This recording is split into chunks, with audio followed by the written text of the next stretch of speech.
Hi everyone, this is Dave, and what I've got here is the Vodafone Smart Platinum 7.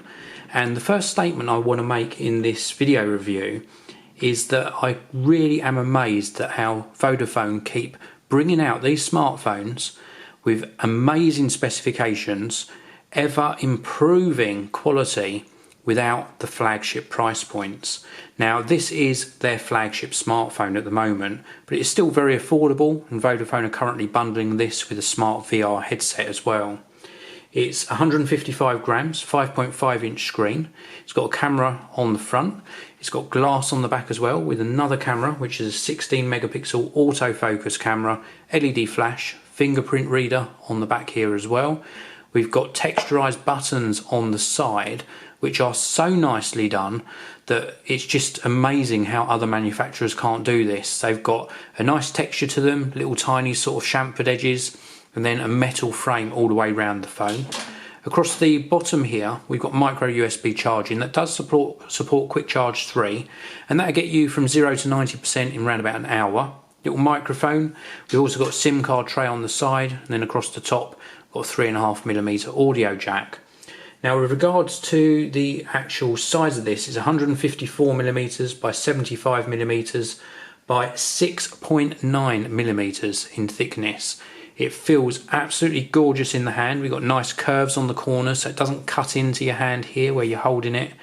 Yes, being a 5.5 inch screen, it's a little bit difficult to reach the top, but it's manageable.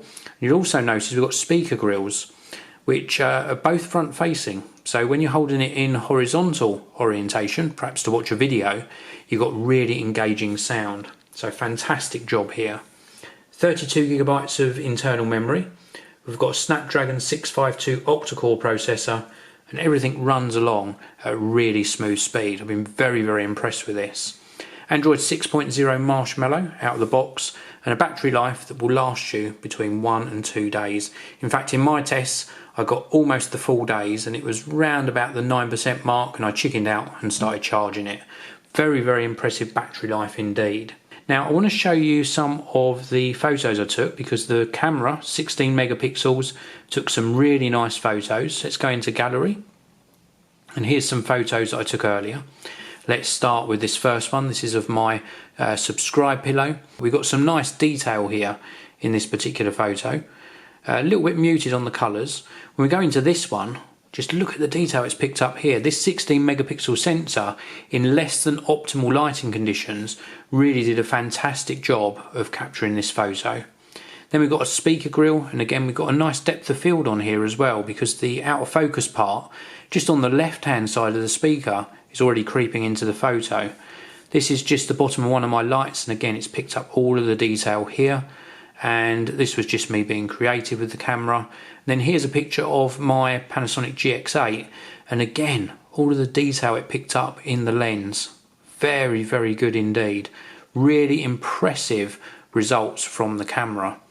With regards to the actual performance of this, everything runs at a really nice speed, and for once I haven't found this phone getting warm at all. With some smartphones, when you start stressing the processor, you start doing some intensive tasks on them, maybe even watching a video or playing a game, you find that they do get warm.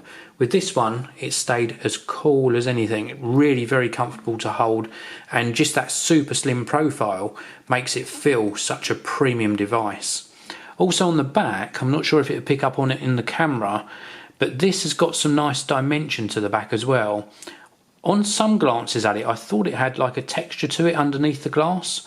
It has got a very slight pattern in it, but I'm not sure it's going to pick up on the camera. But that just makes it look even nicer. And yes, the camera does protrude a tiny bit from the back, but it's far from obtrusive. So a very good choice if you're looking for a flagship smartphone that's really high quality, and the finishing on this is brilliant. It really is. Just one other detail on the finishing, we got this sort of curve on the edge, and then a nice chamfered edge leading up to the 2.5D Gorilla Glass.